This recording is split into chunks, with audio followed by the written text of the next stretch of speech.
आज की बात अब हर शाम सोमवार से शुक्रवार 8:30 बजे से।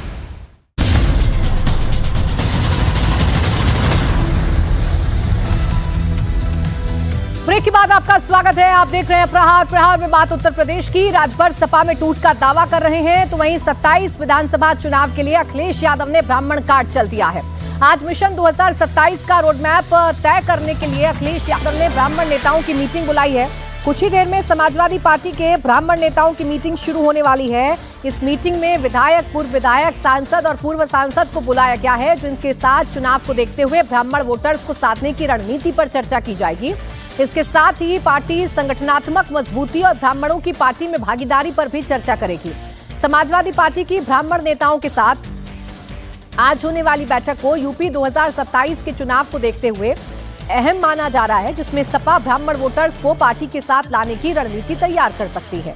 भारतीय जनता पार्टी से ब्राह्मण वोटर्स की नाराजगी की खबरें काफी सुर्खियों में रही हैं, जिसके बाद से ही सपा लगातार इन वोटर्स को अपने साथ लाने की कवायद में जुटी है और खुद को उनका सबसे बड़ा हिमायती दिखाना चाहती है। इसीलिए अखिलेश यादव ब्राह्मण नेताओं के साथ मंथन करने में लगे हुए हैं।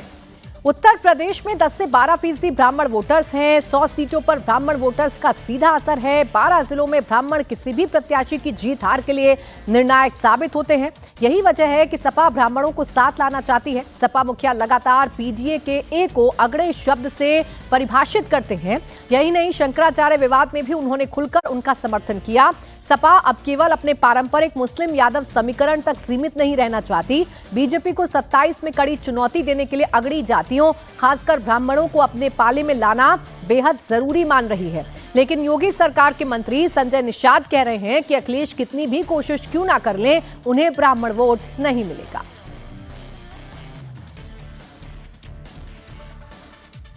अरे कुछ न कहीं जा सकते हैं, सभी लोगों को प्यार और स्नेह देते रहते हैं ब्राह्मण समुदाय, किसी से बैर थोड़ी रखते हैं, तो जो बुलाएगा वहीं जाएंगे। लेकिन करते हैं राजनीति में तो ये गोपनीय है ना, वोट कहाँ देना है, किसकी सत्ता लानी। इनका जो बैठक है, क्या ये वोट बैंक में तब्दील हो पाएगी? कहीं नहीं हो पाएगी। उसको तुरंत ब्राह्मण समुदाय को मालूम होगा, अयोध्या का कांड मालूम होगा और आजम खां का बयान मालूम होगा, भारतीय जनता पार्टी के जो भी शब्दावली सबके उनके बयान सब मालूम होगा।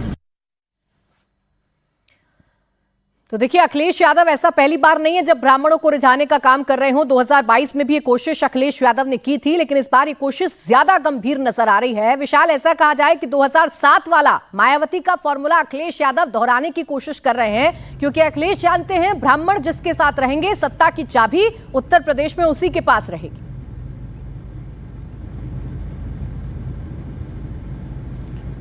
बिल्कुल प्राची, इस बात से इनकार नहीं किया जा सकता है कि अखिलेश यादव इस समय एक बड़ी कोशिश कर रहे हैं कि अपना जो पारंपरिक वोट बैंक है, जिसको कि एमवाई के तौर पे माना जाता है, उसमें वो ब्राह्मण को भी जोड़ना चाह रहे हैं। और जिसका आपने जिक्र किया कि 2007 से 2012 के बीच में जब बहुजन समाज पार्टी उत्तर प्रदेश में पूर्ण बहुमत की सरकार के साथ आई थी, तो उसके साथ ब्राह्मण समाज का ज़बरदस्त तरीके से समर्थन मिला था। अखिलेश यादव यही कोशिश कर रहे हैं, इसीलिए आज उन्होंने बड़ी ब्राह्मणों की बैठक आहूत की है अपने समाजवादी पार्टी के कार्यालय में। और आने वाले दिनों में समाजवादी पार्टी के जो दिग्गज नेता हुआ करते थे, जनेश्वर मिश्र, उनकी जयंती का आयोजन होना है और समाजवादी पार्टी चाहती है कि बड़ा आयोजन किया जाए और इसके जरिए उत्तर प्रदेश के जो ब्राह्मण समाज के नेता हैं, ब्राह्मण समाज के जो लोग हैं, मौजूदा विधायक हैं, पूर्व विधायक हैं, मौजूदा सांसद हैं, पूर्व सांसद हैं, और जितने भी पदाधिकारी हैं, उनको न सिर्फ जिम्मेदारी दी जाए बल्कि एक बड़ा टास्क सौंपा जाए कि अगर ब्राह्मण समाज एमवाई कॉम्बिनेशन के साथ मिल जाएगा तो शायद अखिलेश यादव को भी वो कामयाबी मिल सकती है जो 2007 से 2012 के चुनाव में उत्तर प्रदेश में बहुजन समाज पार्टी को मिली थी। और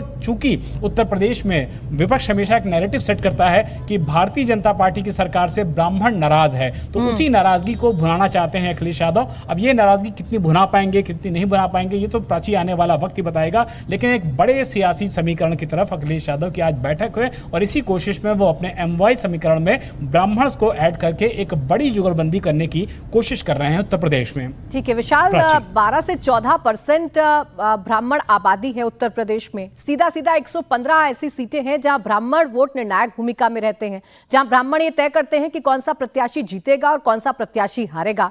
और अगर इनके पारंपरिक रुझान की बात करें तो 2007 वाला प्रयोग अगर छोड़ दें तो अधिकतर ब्राह्मण बीजेपी के साथ इंटैक्ट नजर आते हैं। 2022 के चुनावों में भी यह नैरेटिव गढ़ने की कोशिश की गई थी अखिलेश यादव की तरफ से कि ब्राह्मण नाराज हैं, लेकिन फिर भी विशाल 89% ब्राह्मण वोटर्स का समर्थन भारतीय जनता पार्टी को मिला था। तो बिल्कुल बीजेपी भी ये कहीं ना कहीं कोशिश करेगी कि 89% में से 1-2% या 5% भी अगर खिसका तो मुश्किल हो जाएगी बीजेपी के लिए, तो वो भी कोशिश करेंगे ब्राह्मणों को रिझाने की।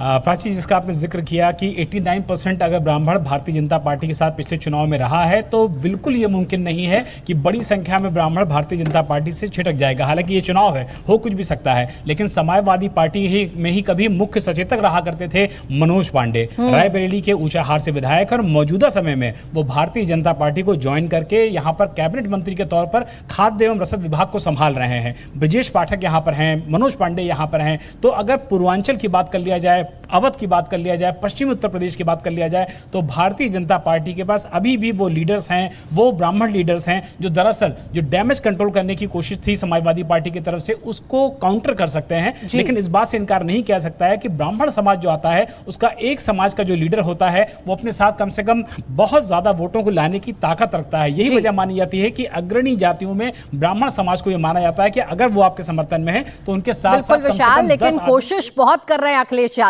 हर मुद्दे पर मुखरता के साथ बोलते भी हैं और विधानसभा के अंदर नेता प्रतिपक्ष भी माता प्रसाद पांडे को बनाना इसी कोशिश का एक हिस्सा अखिलेश यादव का समझा जा सकता था। शुक्रिया आपका विशाल तमाम जानकारी के लिए। तो समाजवादी पार्टी ब्राह्मण नेताओं की मीटिंग कर रही है, इस पर योगी सरकार के मंत्री ओपी राजभर ने भी तंज कसा। उन्होंने कहा समाजवादी पार्टी केवल दिखावा कर रही है, ब्राह्मण समाज विद्वान है, अखिलेश यादव की हर चाल को समझता है। इटावा का घटना भुला गई ना, कहा इटावा में यादव जी ने, अखिलेश यादव जी ने कहा कि यादव भी कथावाचक हो सकता है, कथा कह सकता है, विद्वान है, लेकिन यादव की विद्वत्ता आजमगढ़ जाते जाते खत्म हो गई। आजमगढ़ के गृह प्रवेश में 6 गो पंडित जी के ले जाकर गृह प्रवेश करा लिए और यादव से कह गया, यादव समाज के लोगों तुम्हारे पास ज्ञान नहीं है, तुम्हारे पास विद्वत्ता नहीं है। अब बतावा, अब ब्राह्मण के समझाओ या तुम जे कितना बुद्धि हो यादव के, है ब्राह्मण से ज्यादा बुद्धि हो। ये देश में सबसे ज्यादा जाति व्यवस्था में सबसे ज्यादा विद्वान अगर कोई हो तो ब्राह्मण हो।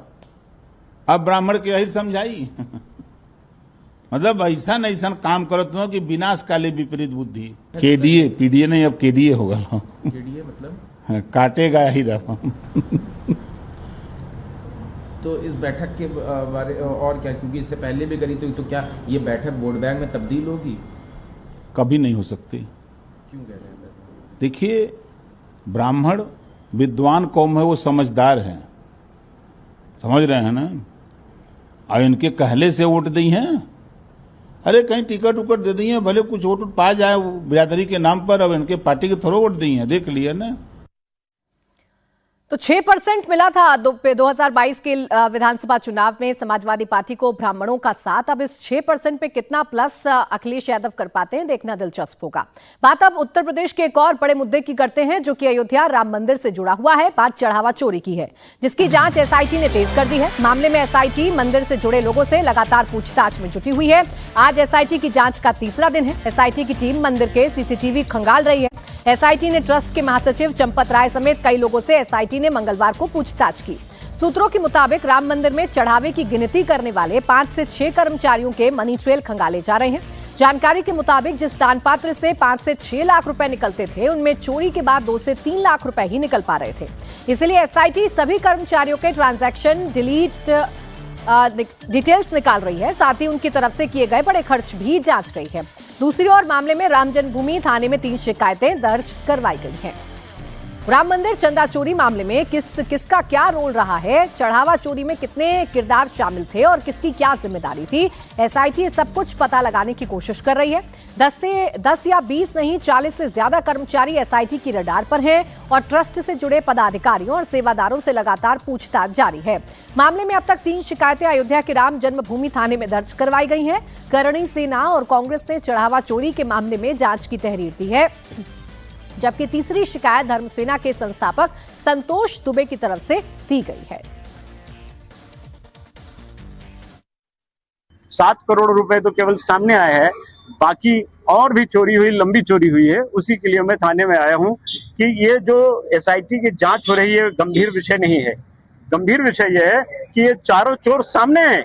अनिल मिश्रा, चंपत राय, टिन्नू यादव, गोपाल राव, ये चारों चोर सामने हैं। जिस तरह राम जन्मभूमि के लिए आंदोलन हुआ था, उस तरह राम जन्मभूमि के चोरों के खिलाफ आंदोलन होगा। इन्होंने सबसे बड़ा अपराध किया, इस देश का सबसे घिनौना अपराध है, जिन्होंने 150 करोड़ हिंदुओं की उनकी आध्यात्मिक उन्नति का रोड़ा बन करके यज्ञ का परिश्रम का भाग यानी धर्म का भाग लूटा है। राम मंदिर चंदा चोरी के आरोपी टिन्नू यादव ने एक वीडियो जारी कर अपनी सफाई दी। टिन्नू यादव ने बताया कि आखिर इतना पैसा उसके पास कहां से आया। मेरे पास इतना पैसा कहां से आया इसके बारे में बता रहा हूं। मैं संगठन का कार्य करते समय साइड से अपना ऑटो का कार्य भी करता था। ऑटो से 2 पैसा हमको प्राप्त होते थे। संगठन में जो हम कार्य करते थे उसको हमको मानधन मिलता था। ऑटो से जो हमको इनकम होती थी वो सब पैसा मैं इकट्ठा करके 2008 में हमने ये जमीन खरीदा। 2015-16 में हमने उस भवन का निर्माण कराया। 2019 में निर्णय आने के पहले हमारा मकान बन के तैयार हो गया था। हमारा आमदनी का जरिया था। आज हमारे ऊपर जो आरोप लग रहे हैं 50 करोड़ की संपत्ति, वो सब निराधार है। जो हमारे ऊपर आरोप लगा रहे लोग 50 करोड़ की संपत्ति है, वो तो भगवान जान रहे हैं। सारा इन लोगों को सफाई देने का क्या मतलब है हमारा, कि भगवान इनका निर्णय करेंगे। मामले में अब तक 3 जिम्मेदारों के नाम सामने आ रहे हैं। पहला नाम राम मंदिर ट्रस्ट के महासचिव चंपत राय का है, जिन पर चोरी की शिकायत को दबाने का आरोप है। दूसरा मंदिर के व्यवस्थापक गोपाल राव का, जिन्होंने सीसीटीवी फुटेज की जांच नहीं कराई। और तीसरा अनिल मिश्रा का, जो राम मंदिर के ट्रस्टी हैं। इन्होंने मंदिर में अपने कई रिश्तेदारों की नौकरी भी लगवाई है। और पवन नारा मेरे सहयोगी अयोध्या से इस वक्त हमारे साथ जुड़ गए हैं। पवन, एसआईटी की जांच अभी तक कहां तक पहुंची है? कितने किरदार हैं जो इसमें संलिप्त नजर आ रहे हैं? देखिए, इस पूरी अगर गतिविधि को देखेंगे तो लगभग 40 से 50 कर्मचारी थे जिनके पास जिम्मेदारी थी इस कैश को गिनने की। अब उसमें से 15 से 20 कर्मचारी एसबीआई की तरफ से आते थे, बाकी मंदिर प्रबंधन की तरफ से उपलब्ध करवाए जाते थे। इस वक्त मैं जहां मौजूद हूं, टिन्नू यादव का घर है। टिन्नू यादव की पहचान है कि वो यहां चंपत राय के प्रतिनिधि के तौर पर जाने जाते हैं, जो मंदिर में होने वाली हर दिन की गतिविधि की देखरेख करते हैं। उन पर आरोप लग रहे हैं कि वो इस चंदा चोरी में शामिल थे। इस वक्त मैं उनके घर पर हूं। ये उनका मूल निवास स्थान है, जो कि लगभग 25 गज से ज्यादा में नहीं होगा, लेकिन इससे बाहर 2 बिस्वा में उन्होंने एक घर बनाया, जिसको लेकर सवाल किए गए तो उन्होंने दावा किया कि 2018-19 में उन्होंने एक घर बना लिया था। लेकिन आज की बड़ी खबर यह है कि एसआईटी आज टिन्नू यादव से बात कर रही है। उनकी पत्नी भी मीडिया के सामने आई और अपने पति के निर्देश होने का दावा किया। लेकिन सवाल यह है कि टिन्नू यादव की इनकम और बाकी रिसोर्सेज से जो पैसा आया, उसके बजाय मौजूदा संपत्ति कितनी है, उस बात की जांच की जा रही है। पूछताछ के अलावा एसआईटी की सोच इस बात पर भी है कि जो जो किरदार हैं उनकी ट्रांजैक्शन क्या है। गोपाल राव का जिक्र किया जा रहा है, वो मंदिर के व्यवस्थापक के तौर पर थे। उनके ऊपर मंदिर की डे टू डे व्यवस्था की जिम्मेदारी थी। चंपत राय के प्रतिनिधि के तौर पर टिन्नू यादव वहां होते थे। तो ये कुल 4 किरदार जो सामने आ रहे हैं, ये सिर्फ 4 किरदार नहीं है, इसका दायरा कहीं ज्यादा बड़ा है। और स्थानीय लोग कहते हैं कि लूट के माल के बंटवारे को लेकर यह झगड़ा हुआ। इससे पहले एक बैंक के अधिकारी थे जो बाद में यहां पर काउंटिंग में आए, उन्होंने 2022 में चंदा चोरी की शिकायत ट्रस्ट के लोगों को की। लेकिन उनमें जो संत प्रकार के लोग थे, उन्होंने कहा राम ही फैसला करेंगे, तो राम को फैसला करने में 3 साल का वक्त लग गया और अब राम का फैसला हुआ है तो नाम सामने आए हैं। उम्मीद की जानी चाहिए कि राम के भरोसे ना बैठकर जांच में कुछ और सामने राम नाम आएगा। की लूट सुनी थी, लेकिन ये तो राम के चंदे की लूट है जो राम मंदिर के अंदर पवन की जा रही थी और इसे बड़े साफगोई से छिपाने की कोशिश भी की गई, लेकिन अब ये सबके सामने है, जांच हो रही है। शुक्रिया आपका पवन तमाम जानकारी के लिए। अब देखिए, राम मंदिर ट्रस्ट से जुड़े बड़े बड़े लोगों पर उंगली उठ रही है, इसलिए इस बात पर सियासत भी तेज हो गई है। अखिलेश यादव ने कहा कि अब तो गोबर से भी चोरी की रकम निकल रही है। जिन लोगों ने चोरी की वो प्रभावशाली लोग हैं, सरकारी अफसर उनकी जांच कैसे करेंगे, इसीलिए उन्हें एसआईटी की जांच पर भरोसा नहीं है। प्रभु श्री राम, मर्यादा पुरुषोत्तम राम, उनको मानने वाले, उनके रास्ते में चलने वाले बहुत दुखी हैं। जिस प्रदेश में नौकरी रोजगार के लिए आईआईटी बनना था, वहाँ एसआईटी बन रही है। और देखिए आप, डबल इंजन की डबल टंकी है, डबल इंजन की डबल टंकी है। कितना भ्रष्टाचार हो रहा है। ये डबल इंजन की बड़ी डबल टंकियां हैं और हमारे साधु संतों, पुजारी और मंदिर में जो सेवा करने वाले लोग हैं, उनके लिए जांच के लिए बताओ, अधिकारी जांच करेंगे। इन अधिकारियों की एसआईटी कौन कराएगा? अब तो सुना है कंडे में पैसे निकल रहे हैं, गोबर में पैसे निकल रहे हैं। बात अब झारखंड की, जहां राज्यसभा चुनाव को लेकर सियासी सरगर्मी के बीच एक चौंकाने वाली घटना हुई है। रांची में 2 अज्ञात लोगों ने आरएसएस दफ्तर में पेट्रोल बम से हमला कर दिया, जिसका सीसीटीवी फुटेज भी सामने आया है। सीसीटीवी फुटेज में साफ दिखा कि 2 लोग आधी रात को आरएसएस ऑफिस के पास पहुंचते हैं। दोनों के हाथ में एक थैला है। इनमें से एक युवक ने तो मुंह पर गमछा बांधा हुआ था, लेकिन दूसरे शख्स का चेहरा साफ तौर पर दिख रहा है। इनमें से एक शख्स पेट्रोल बम फेंकता दिख रहा है तो दूसरा मोबाइल कैमरे से वीडियो बनाता दिख रहा है। इस घटना के बाद बीजेपी नेताओं ने कार्रवाई की मांग की है। पुलिस इस पूरे मामले की जांच में जुट गई है। नीतीश चंद मेरे सहयोगी जुड़ गए, सीधा उन्हीं के पास चलते हैं। नीतीश, वीडियो में तो साफ साफ दिख रहा है कि 2 लोग आते हैं, पेट्रोल बम से हमला करते हैं। क्या इन 2 लोगों की पहचान हो गई है? पुलिस की कार्रवाई कहां तक पहुंची नीतीश?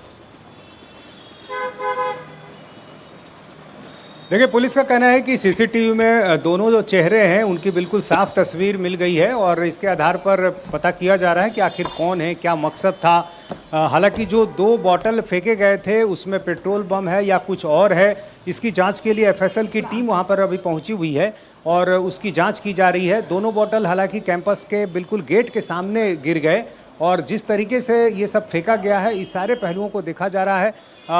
2 दिन पहले वहाँ पर एक घटना भी हुई थी, बगल के एक होटल के कर्मचारियों के साथ जो आरएसएस के दफ्तर से जुड़े लोग हैं उनकी कुछ बहस हुई थी। चूंकि वहाँ गंदगी होटल की तरफ से फैलाई जा रही थी, उसको लेकर कुछ आपत्ति दर्ज की गई थी, तो पुलिस उस एंगल से भी देख रही है। इसके अलावा क्या इसके पीछे कोई संगठन है या कोई साजिश है, इन सारे पहलुओं को देखा जा रहा है और पुलिस का कहना है कि सीसीटीवी में जो तस्वीरें हैं उसके आधार पर जो है वो कार्रवाई की जाएगी। एफएसएल की टीम पहुंच गई है। शुक्रिया आपका नीतीश तमाम जानकारी के लिए। फ्रांस के एवियन शहर में दुनिया के पावरफुल देशों के राष्ट्राध्यक्षों का महाजुटान होना है। America, Britain, Italy, Germany, Japan, Canada और फ्रांस जैसे विकसित देशों के समूह G7 की बैठक चल रही है। प्रधानमंत्री नरेंद्र मोदी भी बैठक में हिस्सा ले रहे हैं। G7 समिट का आज आखिरी दिन है। आज प्रधानमंत्री नरेंद्र मोदी और अमेरिकी राष्ट्रपति ट्रंप की महामुलाकात भी होनी है। 16 महीने बाद मोदी और ट्रंप के बीच पहली बार द्विपक्षीय वार्ता होगी। इससे पहले कल भी पीएम मोदी और ट्रंप की करीब 5 मिनट की मुलाकात हुई। इस दौरान हैंडशेक भी हुआ, बातचीत भी हुई, लेकिन हग नहीं हुआ। यानी दोनों नेताओं के बीच पहले की तरह गर्मजोशी वाला हग नहीं दिखा। आज शाम 6:15 पर दोनों नेता एक बार फिर मिलेंगे। दोनों नेताओं के बीच द्विपक्षीय मुद्दों पर बातचीत होगी। अमेरिका भारत ट्रेड डील से लेकर H1 वीजा और अमेरिका इमिग्रेशन पॉलिसी पर भी चर्चा करेगा। साथ ही हॉर्मुज में अमेरिकी अटैक में भारतीयों की मौत का भी जिक्र होगा। इस मुलाकात पर पूरी दुनिया भर की नजर टिकी हुई है। 16 महीने बाद तकरीबन ये मुलाकात कल 5 मिनट के लिए जरूर मिले थे ट्रंप और प्रधानमंत्री नरेंद्र मोदी, लेकिन आज द्विपक्षीय बातचीत होने जा रही है भारत और अमेरिका के बीच में। अब आपको मोदी ट्रंप की कल की मुलाकात को लेकर थोड़ा सा ब्रीफ कर देती हूँ। G7 नेताओं के लिए जो सीट अरेंजमेंट था उसमें ट्रंप के राइट साइड में पीएम मोदी की कुर्सी थी और बाएं साइड में मेजबान फ्रांस के राष्ट्रपति मैक्रों। मीटिंग के लिए ट्रंप अपनी सीट पर बैठ चुके थे। पीएम पीछे पीछे से पीएम मोदी वर्ल्ड बैंक के अध्यक्ष अजय बंगा से बात कर रहे थे। फिर मोदी अपनी सीट की तरफ बढ़े जो प्रेसिडेंट ट्रंप के ठीक राइट साइड में थी। पीएम मोदी चलकर आए, ट्रंप से मिले, दोनों ने हाथ बढ़ाए। इस दौरान ट्रंप अपनी सीट से उठे। दोनों नेताओं के बीच करीब 5 मिनट तक बातचीत हुई और फिर दोनों नेता अपनी अपनी सीट पर बैठ गए। पीएम मोदी और ट्रंप की मुलाकात 16 महीने बाद हुई है। इससे पहले प्रधानमंत्री मोदी प्रेसिडेंट ट्रंप से फरवरी 2025 में वॉशिंगटन में मिले थे। मोदी और ट्रंप कल एक बार फिर मिले। हालांकि फोटो सेशन था। इस दौरान लड़खड़ाते ट्रंप के लिए मोदी सहारा बने। दरअसल वीडियो में दिख रहा है कि ट्रंप सीढ़ी पर चढ़ने के लिए आगे बढ़े, उनका बैलेंस बिगड़ता दिखा। प्रधानमंत्री मोदी ने अपना हाथ बढ़ा दिया और फिर ट्रंप मोदी के हाथ का सहारा लेकर सीढ़ी पर चढ़ते हैं। इसके बाद फ्रांस के राष्ट्रपति इमैनुअल मैक्रों कहते हैं रेडी एवरीबॉडी, यानी क्या सभी तैयार हैं। इस पर पीएम मोदी ने जवाब दिया वी आर ऑलवेज रेडी, यानी हम हमेशा तैयार रहते हैं। G7 सम्मेलन के दौरान पीएम मोदी ने कई देशों के राष्ट्राध्यक्षों के साथ बैठक की। यूएई के राष्ट्रपति शेख मोहम्मद बिन जायद अल नाहयान के साथ द्विपक्षीय बैठक हुई। ब्रिटेन के प्रधानमंत्री कीर स्टारमर के साथ भी कई मुद्दों पर चर्चा हुई। साथ ही कनाडा के प्रधानमंत्री मार्क कार्नी की द्विपक्षीय बैठक भी हुई। कनाडा के प्रधानमंत्री मार्क कार्नी ने दोनों देशों के रिश्तों की प्रगति पर जोर दिया और पीएम मोदी को कनाडा आने का न्योता भी दिया गया। Very good progress. His Excellency likes the deadline. I like one as well. And our deadline is to complete by the G20. Our teams are aware of that. And what we're discovering in the negotiations, and it's just one objective which you've set, is to double our trade by the end of this decade.